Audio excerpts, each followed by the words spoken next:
Bismillah, Assalamualaikum warahmatullahi wabarakatuh teman-teman semua. Perkenalkan, nama saya Randy Febrian, mahasiswa Universitas Terbuka program studi Sistem Informasi. Pada kesempatan kali ini saya akan menjelaskan sedikit atau menyeluruh mengenai tugas 3, tugas 2, aplikasi Sita UT, yang dimana tugas praktik ini termasuk dalam mata kuliah pemrograman berbasis web. Pada video ini kita akan menjelaskan mengenai struktur proyek, konsep view JavaScript yang digunakan, kemudian implementasi fitur hingga prinsip desain yang diterapkan. Tujuannya supaya bukan hanya memahami hasil akhirnya juga, tapi kita juga memahami mengapa setiap bagian ini dibuat seperti itu. Sebelum masuk ke dalam teknisnya, kita perlu memahami konsepnya terlebih dahulu.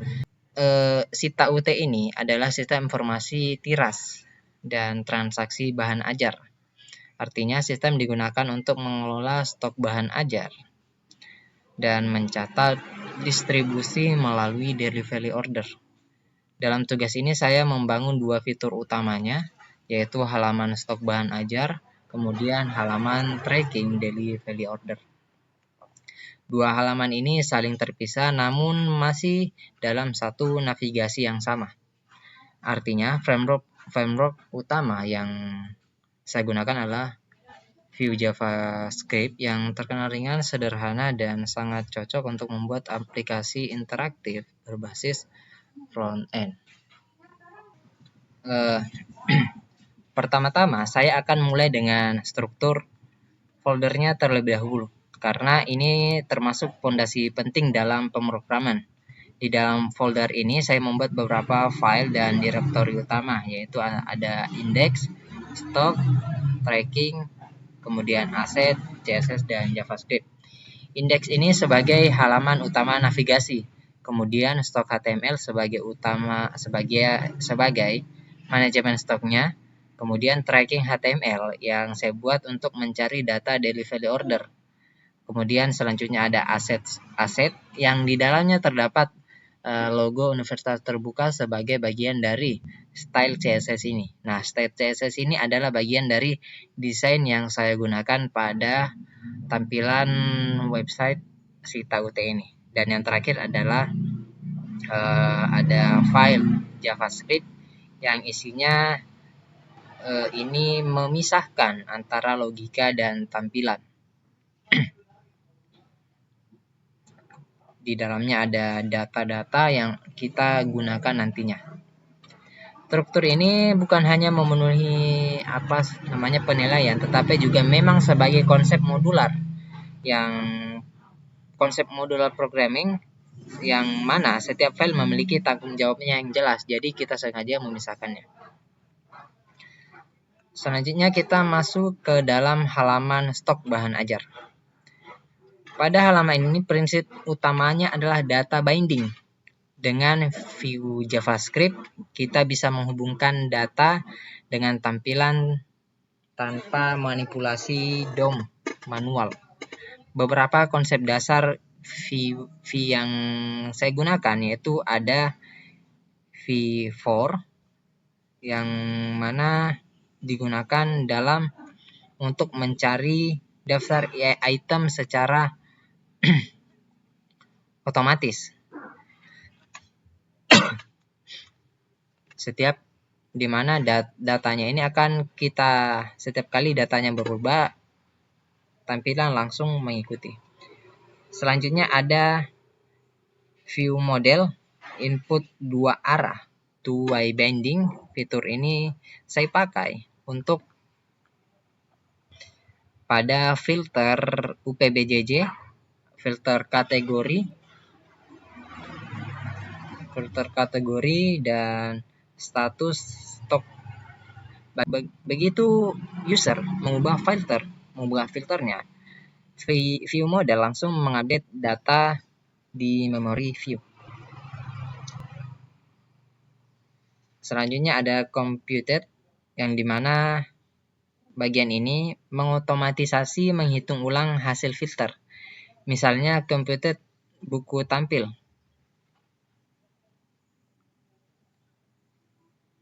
misalnya bagian computed, buku yang ditampilkan.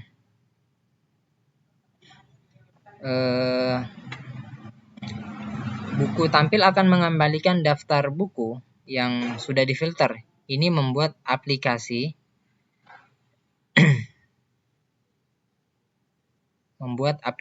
itu lebih efisien karena tidak perlu memanggil fungsi setiap input berubah. Jadi kita bisa mengembalikan daftar buku seperti ini.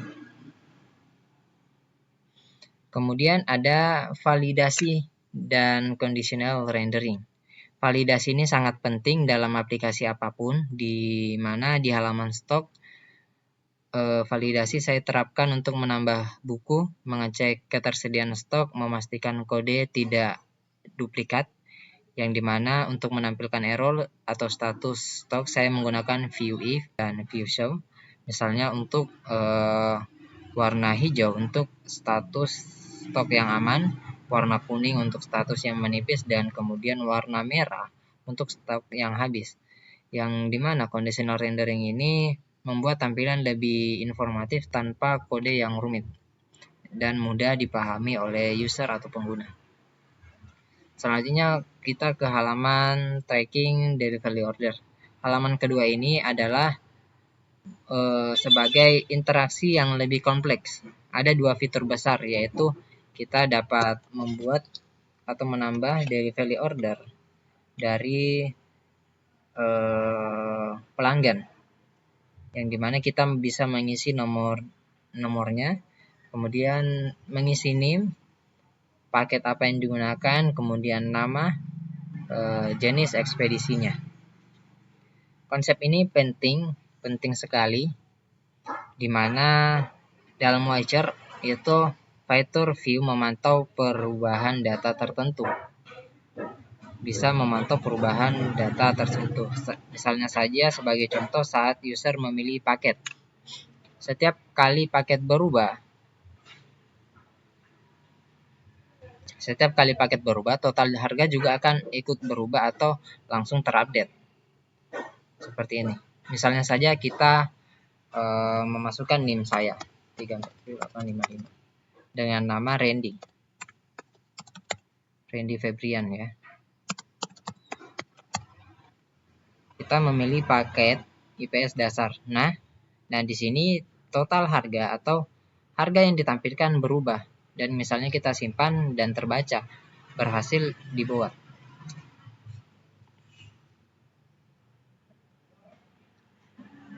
Selanjutnya untuk fitur mencari delivery order. User bisa memasukkan nomor DO untuk mencari data. Setelah dicari, aplikasi akan langsung menampilkan tanggalnya.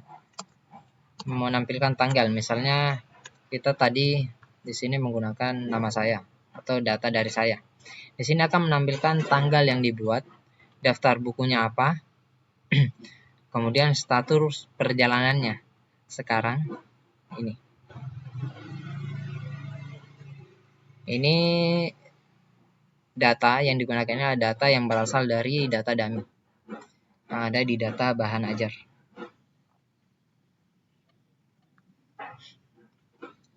Selain logika yang saya gunakan pada pemrograman ini, saya juga menerapkan prinsip desain web yang interaktif dan mudah dipahami, di mana saya menggunakan warna yang tidak begitu rumit atau tidak begitu banyak dengan sesuai dengan identitas universitas terbuka, yaitu berwarna biru dan juga kuning. Kemudian saya gunakan font Poppins untuk kesan yang lebih profesional, navbar dengan logo universitas terbuka, di sini. Kemudian ada tombol rounded, kemudian shadow yang halus, dan serta micro interaction. Kemudian ada sebagian desainnya ini saya menggunakan desain yang responsif untuk mobile dan juga desktop. Dalam pemrograman web, tampilan ini sangat berpengaruh, bukan hanya berfungsi sebagai kesan, tapi juga memberikan rasa nyaman ketika digunakan oleh user. Secara keseluruhan dalam aplikasi yang saya buat ini, saya menerapkan view model untuk menginput data from, kemudian view for untuk menampilkan list dinamis, view if dan view show untuk kondisi tampilannya, ada computed sebagai filter otomatis dan efisiensi, ada method sebagai validasi dan logika, wajar interaksi yang sebagai untuk interaksi yang dinamis bagi user, serta struktur folder yang modular yang dimana kita mudah memperbaiki nantinya jika misalnya saja terdapat kekeliruan atau kesalahan pada saat kita melakukan pemrograman sinteks.